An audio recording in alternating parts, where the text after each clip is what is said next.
Wars Republic Commando True Colors, written by Karen Travis. Chapter 1. Look, all I know is this. The Seps can't have as many droids as Intel says. We've seen that when we've sabotaged their factories. And if they have gazillions of them somewhere, why not overrun the whole Republic now and get it over with? Come to that, why won't the Chancellor just listen to the generals and just smash the key Sep targets instead of dragging this war out?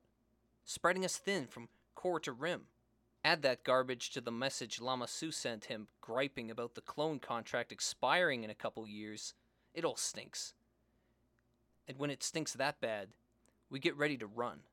Because it's our sheebs on the line here. Understand? Sergeant Cal Scarada, to the null ARCs discussing the future in the light of new intelligence, gathered during their unauthorized infiltration of Tipica City, 462 days after Geonosis. Republic Fleet Auxiliary Corps Conveyor en route for Mirial 2nd Airborne 212th Battalion, and Omega Squad embarked 470 days after Geonosis.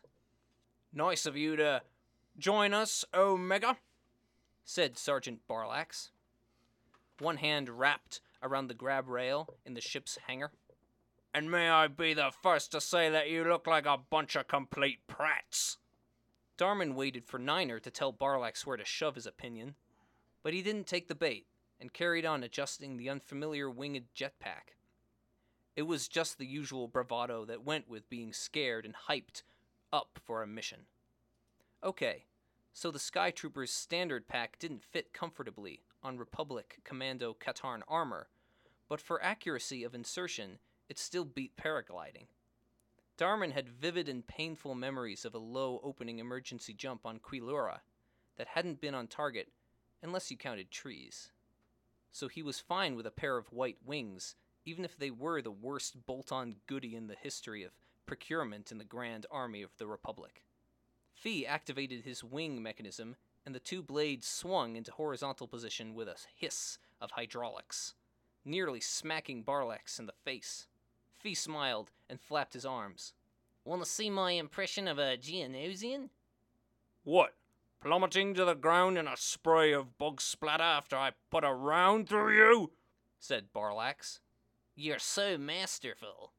I'm so a sergeant, Private. Couldn't you at least get us matte black ones? Fee asked. I didn't want to plunge into my doom with uncoordinated accessories. People will talk. You'll have white and like it. Barlax was the senior NCO of Parjai Squad, airborne troops with a reputation for high-risk missions that Captain Ordo called assertive outreach. The novelty of supporting special forces had clearly worn off. Barlax pushed Fee's flight blades back into the closed position and maintained a scowl. Anyway, I thought you bunch were born-again Mandalorians. Jetpacks should make you feel right at home. Off for a calf and cakes afterward. Barlax was still unsmiling granite. Orders are to drop extra material and other useless ballast, meaning you, and then shorten our survival odds again by popping in for a chat with the Seps on Mirial. Fee did his wounded concern act, hands clasped under his chin. Is it the Mando thing that's coming between us, dear? Just my appreciation of the irony that we're fighting Mando mercenaries in some places. I'd better keep you away from Sergeant Cal, then. Yeah, you do that, said Barlax. I lost 10 brothers thanks to them. Clone troopers might have been able to sing Vodeon, but it was clear that the proud Mandalorian heritage hadn't quite percolated through all the ranks. Darman decided not to tell Scarada. He'd been mortified. He wanted old Jango Fett's clones to have their souls saved for the Manda by some awareness of the only fragile roots they had. Barlax's hostility would break his heart. The compartment went quiet. Darman flexed his shoulders, wondering how Geonosians coped with wings. Did they sleep on their backs, or hang like hawkbats? Or what?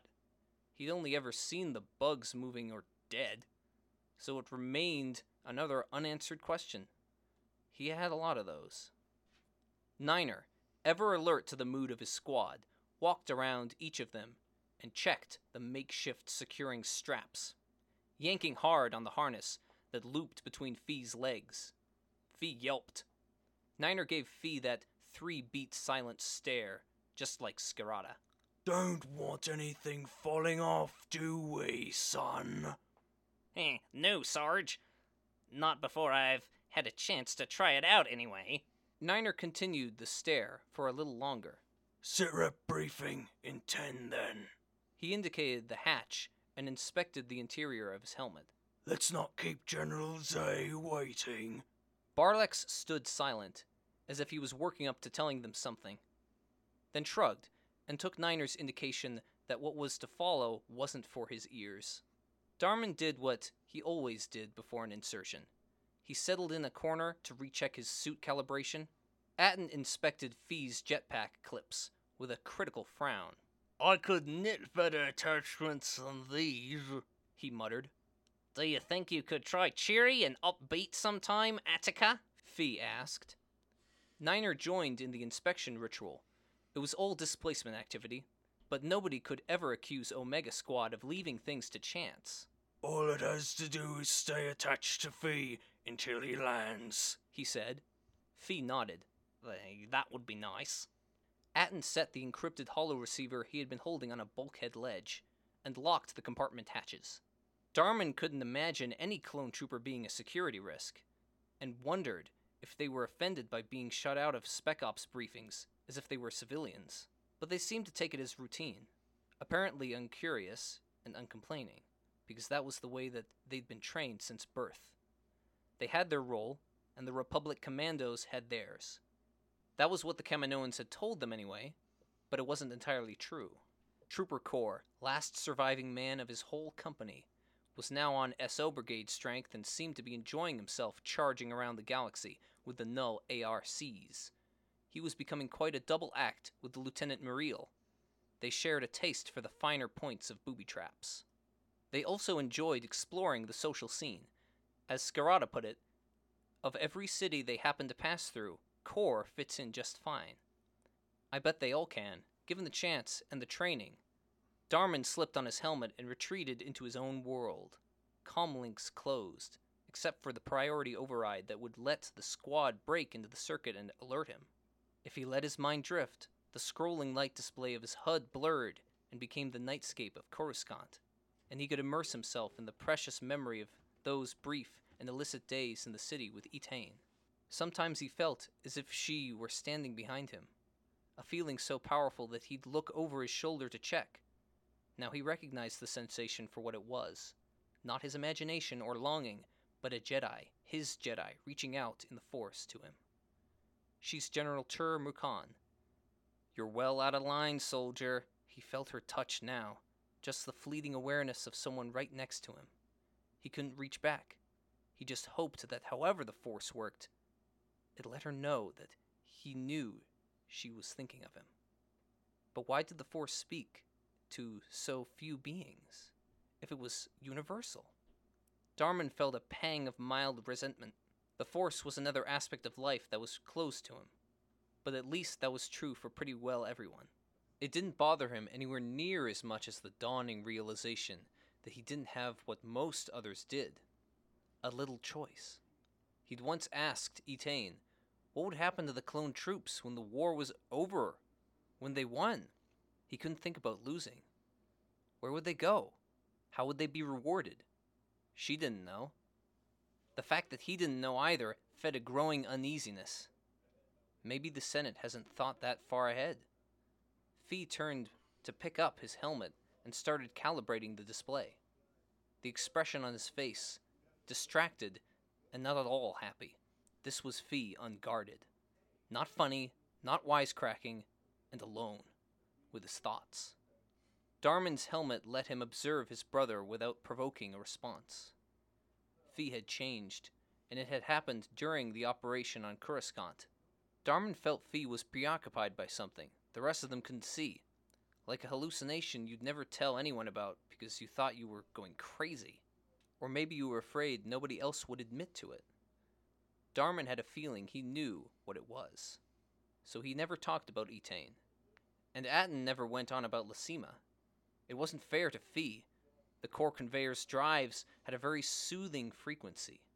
Darman settled into that light doze where he was still conscious, but his thoughts rambled free of his control. Yes, Coruscant was the problem. It had given them a glimpse into a parallel universe where people lived normal lives. Darman was smart enough to realize that his own life wasn't normal, that he'd been bred to fight, nothing else. But his gut said something else entirely, that it wasn't right or fair. He'd have volunteered. He was sure of that. They wouldn't have had to force him. All he wanted at the end of it was some time with Etain. He didn't know what else life had to offer, but he knew there was a lot of it he would never live to see. He'd been alive for 11 standard years, coming up on 12. He was 23 or 24, the manual said. It wasn't time enough to live. Sergeant Cal said we'd been robbed. Fearfeck. I hope Etain can't feel me getting angry. I wish I could sit there and just relax like you, Dar, Atten said. How'd you get to be so calm? You didn't learn it from Cal, that's for sure. There's just Sergeant Cal and Etain and my brothers. Oh, and Jusek. General Jusek's one of us. Nobody else really cares. I've got a clean conscience, Darman said. It had come as a surprise to him after years of cloistered training on Commando to discover that many cultures in the galaxy regarded him as a killer, something immoral. Either that, or I'm too tired to worry. Now he was going to Gaftakar to do some more killing. The Alpha ARCs might have been sent in to train the local rebels, but Omega were being inserted to topple a government. It wasn't the first, and it probably wouldn't be the last. Join us again next week. This has been a reading of Star Wars Republic Commando, True Colors. It's been a pleasure. My name is Guthrie Worthington, and we'll see you next week.